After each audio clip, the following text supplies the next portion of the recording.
శత్రువును దెబ్బ కొట్టాలంటే ఆ శత్రువు ఎనిమిని మిత్రుడిగా మార్చుకోవాలి. ఇది ఓల్డ్ కాన్సెప్ట్. శత్రువును దెబ్బతీయాలంటే ఆ శత్రువు మిత్రుడితో స్నేహం చేయాలి. ఇది ఇండియా కొత్త రూల్. భారత్పై సుంకాలతో డొనాల్డ్ ట్రంప్ విరుచుకుపడుతున్నాడు. భారత్ను దెబ్బతీసేందుకు అన్ని అవకాశాలను అమెరికా అధ్యక్షుడు వాడుకుంటున్నాడు. ట్రంప్ తిక్కకు సరైన మందు వేసేందుకు ప్రధాని మోడీ ప్లాన్స్ వేశారు. అమెరికా మిత్ర దేశాలతోనే ట్రంప్ని దెబ్బ కొట్టే అస్త్రాలను బయటకు తీస్తున్నారు. అందులో భాగంగా జోర్డాన్, ఇథియోపియా, ఓమన్ దేశాల్లో తాజాగా మోడీ పర్యటించారు. ఈ 3 దేశాల్లో అమెరికాకు జోర్డాన్, ఓమన్ దేశాలు జిగిరి దోస్తులు. అందుకే మోడీ ఆ దేశాలపైనే కన్నేశారు. ట్రంప్ సుంకాలకు విరుగుడు సిద్ధం చేశారు. ఆయా దేశాలతో భారత్ ఒప్పందాలేంటి? ట్రంప్ సుంకాలకు భారత్ ఎలా చెక్ పెడుతోంది? మోడీ ప్లాన్స్ వర్కౌట్ అవుతాయా? Let's watch. ట్రంప్ తిక్కకు మోడీ వద్ద లెక్క ఉందా? అమెరికా జిగిరి దోస్తులపై మోడీ కన్నేశారా? 3 దేశాలతో భారత్ చేసుకున్న డీల్స్ ఏంటి? అంతర్జాతీయంగా పరిణామాలు తీవ్ర అస్తవ్యస్తంగా ఉన్నాయి. ఒకవైపు యుద్ధాలు, మరొక వైపు సంక్షోభాలతో ప్రపంచం అల్లాడుతోంది. అలాంటి సమయంలో అమెరికా అధ్యక్షుడిగా డొనాల్డ్ ట్రంప్ బాధ్యతలు చేపట్టాడు. ఆ తర్వాత మిత్రులు, శత్రువులు, భాగస్వామ్యాలన్న తేడా లేకుండా పన్నులతో విరుచుకుపడ్డాడు. ట్రంప్ సుంకాల దెబ్బకు చాలా దేశాలు విలువెలలాడాయి. ఎందుకు ట్రంప్ భారత్ పైనే సుంకాలతో ఎక్కువ ఫోకస్ చేశాడు? సింపుల్ గా సమాధానం చెప్పాలంటే నోబెల్ ప్రైజ్. యుక్రెయిన్ యుద్ధం ఆపి నోబెల్ ప్రైజ్ కొట్టేయాలని ట్రంప్ ప్లాన్ వేశాడు. యుద్ధాన్ని ఆపేందుకు ట్రంప్ చేస్తున్న ప్రయత్నాలు ఒక్కటి కూడా సక్సెస్ అవ్వడం లేదు. ఒకవైపు చర్చలు జరుపుతున్నా యుక్రెయిన్ యుద్ధంలో మాత్రం మరింత దూకుడును రష్యా ప్రదర్శిస్తుంది. ఇదే ట్రంప్ కి మింగుడు పడడం లేదు. ట్రంప్ నోబెల్ ప్రైజ్ ఆశలకు పుతిన్ గండి కొడుతున్నాడు. పుతిన్ ను ఆపాలంటే ఏం చేయాలి? ఈ ప్రశ్నకు ఎవరు సలహా ఇచ్చారో కానీ అప్పటి నుంచి భారత్ ను టార్గెట్ చేశాడు. రష్యాకు భారత్ బెస్ట్ ఫ్రెండ్. ఈ విషయం ట్రంప్ కే కాదు, ప్రపంచం అంతటికీ తెలుసు. యుద్ధం మొదలైన తర్వాత రష్యా క్రూడ్ ను భారత్ భారీగా కొనుగోలు చేస్తుంది. భారత్ కొంటున్న రష్యా క్రూడ్ ను ట్రంప్ టార్గెట్ చేశాడు. భారత్ ను దెబ్బతీస్తే యుద్ధంలో పుతిన్ దారికొస్తాడని ట్రంప్ అంచనా వేశాడు. ఈ క్రమంలో భారత్ పై ప్రతీకార సుంకాలను 25% విధించాడు. ఆ తర్వాత రష్యా చమురును కొంటున్నందుకు మరో 25% సుంకాలను విధించాడు. అంటే అమెరికాకు భారత్ చేస్తున్న ఎగుమతులపై మొత్తం 50% సుంకాలను ట్రంప్ విధించాడు. దీంతో రష్యా నుంచి చమురు కొనుగోలు ఆగిపోతాయి. పుతిన్ దెబ్బతిని యుద్ధాన్ని ఆపేస్తాడని ట్రంప్ భావించాడు. కానీ ట్రంప్ కి అర్థం కాని విషయం ఏమిటంటే రష్యా, భారత్ రెండూ కూడా మొండిగట్టాలన్నదే. ట్రంప్ చర్యలకు పుతిన్, మోడీ చెక్ పెడుతున్నారు. డిసెంబర్లో భారత్లో పుతిన్ పర్యటించాడు.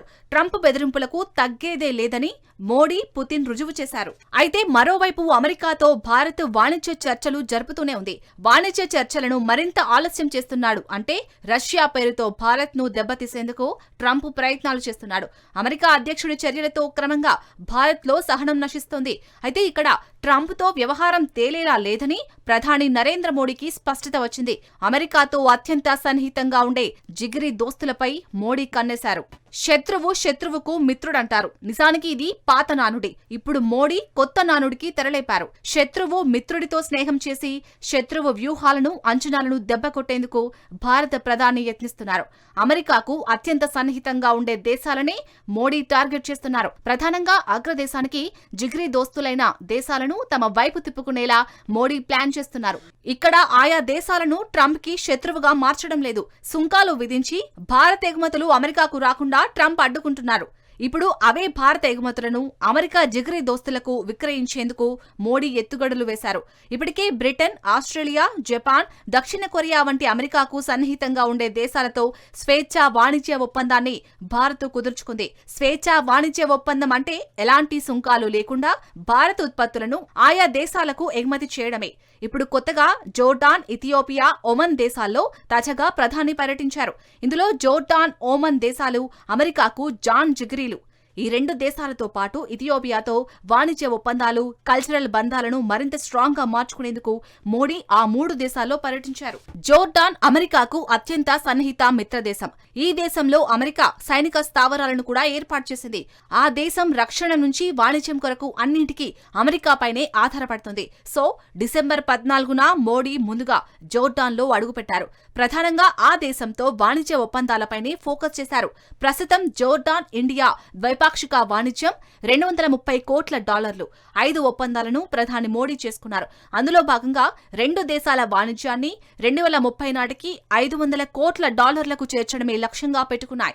అక్కడి నుంచి బయలుదేరి డిసెంబర్ 16న ఇథియోపియాకి మోడీ చేరుకున్నారు. ఇది అమెరికా మిత్రదేశమే అయినా అంత సన్నిహితంగా ఉండడం లేదు. ఆ దేశంలో ఇప్పటికే భారీగా భారతీయ కంపెనీలు ఉన్నాయి. ఇథియోపియాకు భారత్ రెండో అతిపెద్ద వాణిజ్య భాగస్వామి. తూర్పు ఆఫ్రికా దేశంలో భారతీయ కంపెనీలు $500 కోట్ల మేర పెట్టుబడులు పెట్టాయి. ఆ దేశానికి రాయితీలతో కూడిన $100 కోట్ల రుణాలను భారత్ అందించింది. ఇథియోపియాకు జీవనాడిలా మారిన వ్యవసాయానికి అవసరమైన సహకారాన్ని అందించేందుకు మోడీ ముందుకొచ్చారు. మోడీ పర్యటనలో చివరగా డిసెంబర్ 17న ఓమన్ కు చేరుకున్నారు. అమెరికాకు మిడిల్ ఈస్ట్ లో అత్యంత కీలకమైన దేశం ఓమన్.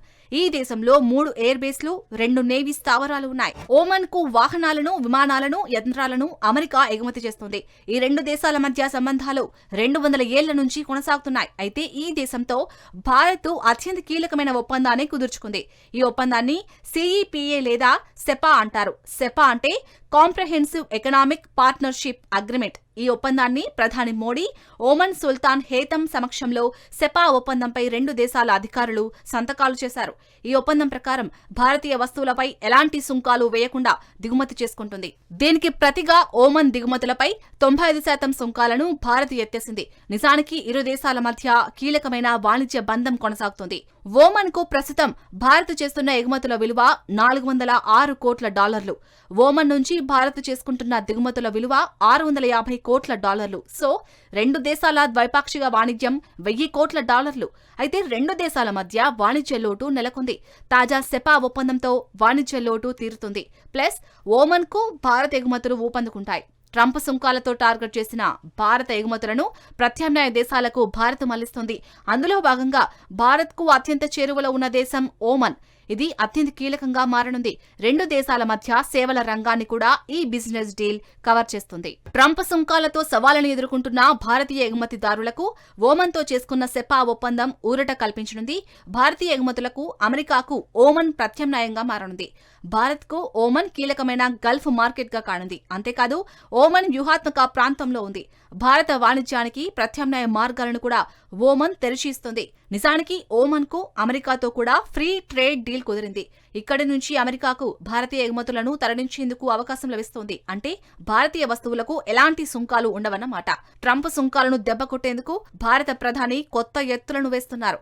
అయితే ఇవి ఇప్పటికిప్పుడు ఫలితాలను ఇవ్వవు. కొన్ని నెలల్లో మాత్రం పరిస్థితుల్లో మార్పులు వస్తాయని ఖచ్చితంగా చెప్పవచ్చు.